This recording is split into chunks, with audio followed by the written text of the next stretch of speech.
এই সময়ের অপেক্ষায় আমিও ছিলাম। ওয়াও! মাশাআল্লাহ। ধন্য বলে মনে করছিলাম যখন ঢেউটা আমার কাছে আসছিল। কারণ ওটা আমার একটা ইচ্ছা প্রচুর। তো আমি দেখো সেই লাফিয়ে, লাফিয়ে কী করছি। তো চলো আসসালামু আলাইকুম এভরিওয়ান, সবাই কেমন আছো? আলহামদুলিল্লাহ আমি অনেক ভালো আছি। আশা করছি তোমরাও অনেক ভালো আছো। তো welcome back to my channel lovely হাত ব্লগ। একদম ভোরবেলা অনেক সকালে উঠেছি। মানে আমরা ৩টে থেকে অ্যালার্ম দিয়েছি, ৩:৩০ সময় উঠেছি।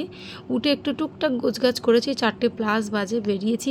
সবে মানে এই দিকটায় যেহেতু প্রতিটা রাস্তায় লাইট, ওই জন্য বোঝা যাচ্ছে না যে এখন কতটা অন্ধকার। মেঘ মানে সবে আলো ফুটছে, এরকম টাইমে যে আমরা রাস্তায় হেঁটে বেরিয়েছি, এটা তো মানে একদম অসাধারণ একটা বিষয়।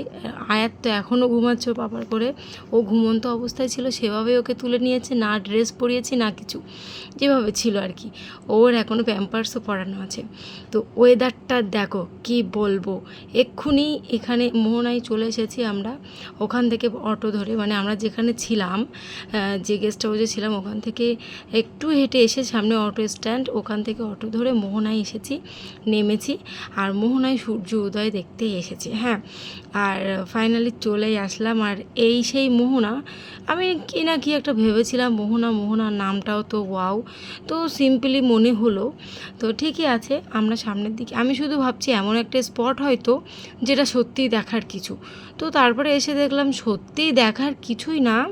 এখানেও নিউ দিঘা ওল্ড দীঘার মতো এখানেও বাজার, এখানেও ঘোরা, তারপরে অনেক কিছুই এখানে রাইড আছে, সব কিছু করা যায়, গোসল করা এখানে সব কিছু। যাক, এই যে সবেমাত্র সূর্য উদয় হবে, তারপরে আমরা এত দেরি করে, মানে আমরা প্রায় 1টার দিকে কি 2টোর দিকে ঘুমিয়েছি, 1 থেকে 1.5 ঘন্টা প্লাস ঘুমিয়েছি। তারপরে অ্যালার্মে আমরা উঠেছি। আমরা অনেক গল্প গুজব করেই তো ঘুমিয়েছিলাম সেই ক্ষেত্রে। তো আমরা এত সকাল সকাল উঠে এসে কি ঘটেছে আমাদের সাথে? আমাদের সাথে ঘটেছে প্রচুর কষ্ট, প্রচুর জার্নি করে এসে আমরা ভাবলাম হয়তো, অটোওয়ালাও বলছে ঠিকই আছে, হয়তো তোমরা দেখতে পাবে। কিন্তু এখানে এসে আমরা কি দেখলাম? কিছুই না। কারণ সূর্যটা উদয় হচ্ছে, কিন্তু একটাই সমস্যা, সেটা সব থেকে বড় পথের কাঠ হলো মেঘ। মেঘ করেছে হালকা টাইপের। আর বাড়ির দিকে তো ফোন করে শুনতে পাচ্ছি বৃষ্টি কোনো শেষ নেই। হ্যাঁ, বৃষ্টির অভাব নেই। তো এখানে ঢেউ দেখে আমি মানে আনন্দে আত্মহারা। আমি এখানে এসে শুধুমাত্র ঢেউটাই দেখছি, আর আমি ভাবছি আল্লাহর কী সৃষ্টি। আমি প্রথম থেকে শেষ পর্যন্ত একটাই কথা। আর এখানে একটা বিষয়, আয়া তোর মামা আর মামির সাথে কমফোর্টেবল ফিল করছে, মানে এই মুহূর্তটাই। আগের সময় তো আমার বড় ভাই ছিল, ভাবি ছিল, নাপিসা ছিল, ওর খালু মানে আমার বড় দুলো ভাইয়ের কাছে ও বেশ থাকে। এখন দেখছি ওর মামার কাছে, ওর মামির কাছেও বেশ আছে। আর ওর সেই সেম ড্রেস, যে ড্রেসে পরেছিল রাত্রেবেলা ঘুমিয়েছে, সেই ড্রেস পরে চলে এসেছে, ওইভাবে নিয়ে এসেছি। জুবাইরও ওর পাপার কোলে একদম। আর এই যে এই জায়গাটায় নাকি সূর্য উদয় হয়, আর এখানটায় নাকি সবাই বসে দেখে। আর আমি সেই সিনটা দেখার জন্য সবাইকে জোর করে নিয়ে এসেছি। মানে একটু জোর করলে হয়তো যে না যাবো না, ঠিক আছে দেখার দরকার নেই, তাহলে হয়তো বেশি কেউ করতো, মানে আমার একটা প্রচুর ইচ্ছা ছিল। কিন্তু এখানে এসে মেঘের জন্য দেখতে পেলাম না। তবু কি দেখেছি? দেখেছি তো অবশ্যই, সেটা হলো উঠছে, সূর্য উদয় হয়েছে, কিন্তু স্পষ্ট যে দেখা যায় সেটা আমরা দেখতে পাইনি। আমরা স্পষ্ট বুঝতে পেরেছি যে এবার উঠছে। হ্যাঁ, তো মানে আর কি লালচে যে ভাবটা, সেই ভাবটা ছিল, ওটাই বুঝতে পেরেছি আমরা। তো আয়াতের মামার মামি কিন্তু এখানে আয়াতকে ফটোশ্যুট করা শেখাচ্ছিল, ফটো তুলছিল। যাই হোক, তারপরে আমরা একটু মাছের বাজারের দিকে চলে আসলাম। বেশি ভিডিও ক্লিপ নেওয়া হয়নি, আমাদের এগুলো দেখার ইচ্ছা ছিল প্রচণ্ড, তাই দেখতে পেয়েছি। হ্যাঁ, আর তারপরে এদেরকে একটু মজা দেওয়াই যেতে পারে। জুবাইর আর আয়াতের একটা প্রবলেম, ও যেখানে যায় সেখানকার রানী বলে মনে করে, নিজেকে রাজা বাচ্চা বলে মনে করে। মানে সবার সাথে, রিলেটিভদের সাথে একসাথে হলেই না ওর ঝগড়াটা লেগেই থাকে। এখানে জুবাইর জাম্পিং করবে, কিন্তু আয়াত করতে দেবে না জাম্পিং, ওর ভয় লাগছে, কিন্তু নিজেও পারছে না, এই নিয়ে হচ্ছে ঝামেলা। যাই হোক, তারপরে এখন আমরা এত সকাল সকাল এসেছি যে সূর্যোদয়টা ঠিকমতো হলে আমাদের কপাল খুলেই যেত, দেখতে পেতাম, সেটা তো হয়নি। তো এখন এখন বাজারঘাট বসছে। হ্যাঁ, তো যাই হোক, এখন আমরা সব দিকটাই ঘুরে ঘুরে দেখছি। তারপরে চলে এসেছি একটা কচুরির দোকানের এখানে। তো আপাতত এখনও ঘোড়া এসে পৌঁছায়নি। তো ঘোড়ার জেরক্স কপি গরু এসেছে, তো গরুর উপরে আয়াত বসে আছে দেখতে পাচ্ছ। তো আমাদের ফুল গ্যাং এখানে রেডি, আমরা এখন কচুরি খাবো। হ্যাঁ, তো রেডি আমরা। তো খাওয়া দাওয়া করে ওখান থেকে বেরিয়ে পড়েছি। আর এসে আবার সবাই একটু রেস্ট নিয়েছে, সবাই ঘুমিয়েছিল একমাত্র আমি বাদে, আমি আর আমার আয়াত, কারণ আয়াত আর আগেও ঘুম হয়ে গিয়েছিল।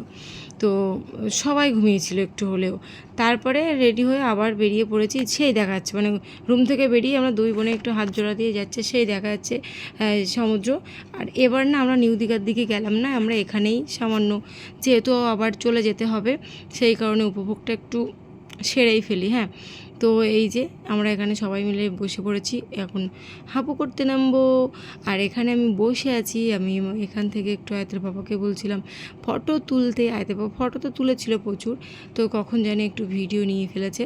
আর এটা কিন্তু শর্টের জন্য নয়, ব্লগের জন্য, সেই কারণে আমি এটা আর কোনো শ্রমও করলাম না, ঠিকঠাকভাবে নিয়ে নিলাম। আর ঢেউগুলো দেখো কীভাবে তেড়ে আসছে আমার দিকে।